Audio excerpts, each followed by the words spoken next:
Are you afraid of artificial intelligence and worried that it will take most jobs and leave you unemployed? Have you reached the point where every time you see a video online, you question whether it's real or fake? Do you think there should be regulations to prevent AI from taking people's job? Pwede ka ma-interview, ha?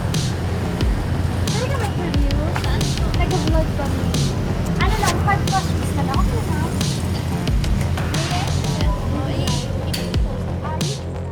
May we know what's your name and how old are you? Hi, my name is Hannah and I'm 27. 7. Hannah looks very like she's very shy actually, guys. Okay, so Hannah, how are you tonight? I'm fine. I'm good. Okay. So the very first question is, are you afraid of artificial intelligence and worried that it will take most jobs and leave you unemployed? Yeah, nowadays I am a bit worried since I am in a hospitality field. So I am a bit worried since especially in food industries, I am in a restaurant field. Um More business owners are acknowledging AI as their laborers. So it will lead us to maybe it's our competition. Competition. Yeah. Okay. Okay. Have you reached the point where every time you see a video online, you question whether it's real or fake?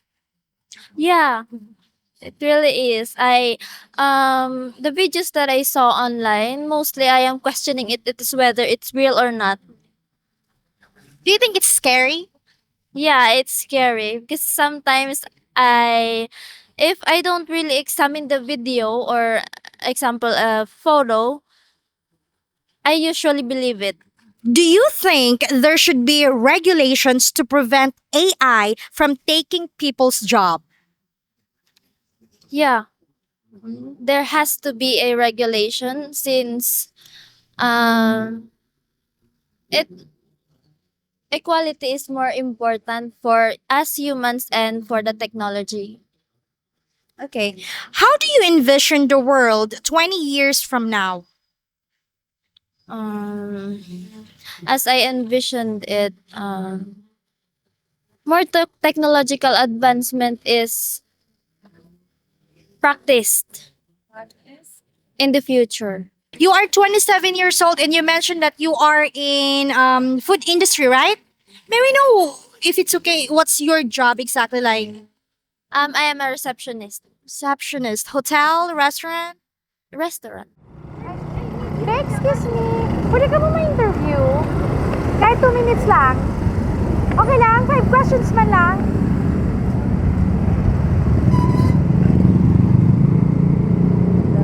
There's 2.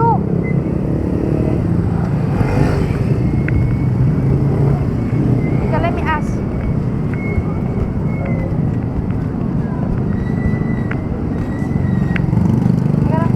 Ay, ma'am, excuse me, ma'am. Ma'am, pwede ka ma-interview? Nag-vlog kami. Wow, 5 questions man lang. Okay lang? Kahit 2 minutes lang. Okay lang, ma'am. Okay, come on. Okay lang. About AI. May we know what's your name and how old are you? You can call me Jaja. I'm 47. How are you tonight, Ma'am Jaja? It's quite tiring and it's gonna be a long day for me. Well, this is gonna be quick, ma'am. So the very first question is, are you afraid of artificial intelligence and worried that it will take most jobs and leave you unemployed? No, I'm not worried because AI is only an artificial intelligence. Most probably, the person still the one who are manipulating the AI. So you're not like scared that the AI might take your job, something like that? No, I'm not because the person is the one who will making the prompt. So the AI will give you the answer, whatever questions you have in mind. Have you reached the point where every time you see a video online, you question whether it's real or fake? Sometimes, but not many times because I know how to qualify whether it's AI or made by human. In your opinion, what are the positive effects of AI? For me, the positive effects of AI will make things easy. When you have a question, you can find answers easily and quickly. Do you think there should be regulations to prevent AI from taking people's job?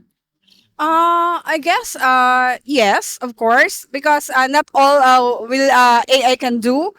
Still, the mind of the person still the one who will take what do you call this?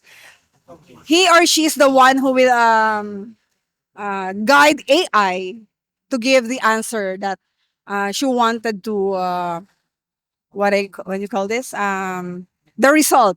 I mean the result. In other words, the AI, it's the person who's behind, what's the AI doing like that? Yeah, yeah, yeah. Okay, the mind, the brain. Precisely. Okay. Okay. Now, how do you envision the world 20 years from now? 20 years from now, I guess all the people will depend on AI. Yeah. Okay. But there's a certain regulation, of course, but the person still have a discipline on using AI. Not necessarily all AI. Mom, I'm curious. May we know what's your job if it's okay? For now, I am a teacher, but I'm currently not in my seat because I took my leave, and I'm here in Naga City with my daughter. Oh, so you're not from here? Yeah, no, I'm from Camarines Norte Daet. Oh, interesting. Okay. Well, anyway, Mom, thank you so much. We really appreciate your time. Thank you so much, Mom. Welcome. I'm so looking haggard because No, she actually looks pretty. You were, how old are you again, Mom? 47. 40. You don't look like you're 47 years old, Mom. She looks very pretty, guys, especially in person. Ay, Be, excuse me. Sorry, pwede kang may interview na duwa. Nag-vlog kami. Ano lang, 5 questions man lang. Okay lang. About AI. Oo. Opinion man lang. Wala man na right or wrong answer. Okay lang kami duwa. Okay lang naman kita. Hindi ko nagmadali. Kahit 2 minutes lang. May we know what's your names and ages? Hello, I'm Glezzy, 21 years old. And hi, I'm Josh Matthew for 21 years old. Both 21. Okay, so here's the very first question. Are you afraid of artificial intelligence and worried that it will take most jobs and leave you unemployed? For me, no. Kasi, because AI or artificial intelligence mostly help us, especially student, to um, to create some projects. Do you know that teenager mostly use the AI? Okay, so we're just gonna interview her because her boyfriend got nervous. Okay, well anyway, that's it. Move to number 2, right? Okay. Oh, no, I have another question. But since you're still studying, what if you're working now and you're employed? You're not worried that AI will take your job or make you unemployed? For me, no. In your opinion, what are the positive effects of AI? In AI, for research, it useful helpful to student, but in some point, AI must be Okay, so for students, it's helpful. Yes. Okay, so that's the one of the positive effects of having AI. yes. Okay, do you think there should be regulations to prevent AI from taking people's job? Yes, because mostly AI Say it in Bicol, maybe I can translate it. Okay.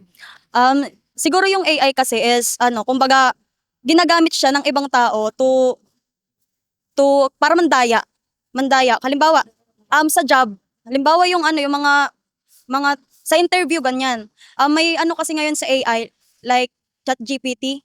Pag yung mga nagtatanong sa interview, yung isasagot nila is galing sa AI. Nagre-research sila kung anong pwede nilang doon. Kasi madali na yun kasi kumbaga ilalagay lang nila, yung name, yung info kung anong gusto nila. Tapos AI na mismo yung bubuo ng na yan.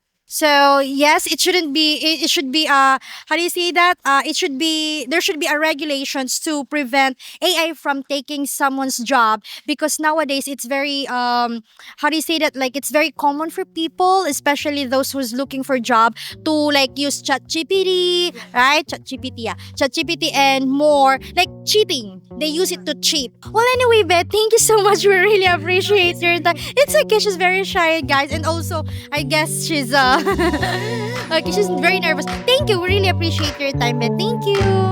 Hi everyone. Hopefully we earn your subscription, and also if you want extra videos, please consider becoming a YouTube member.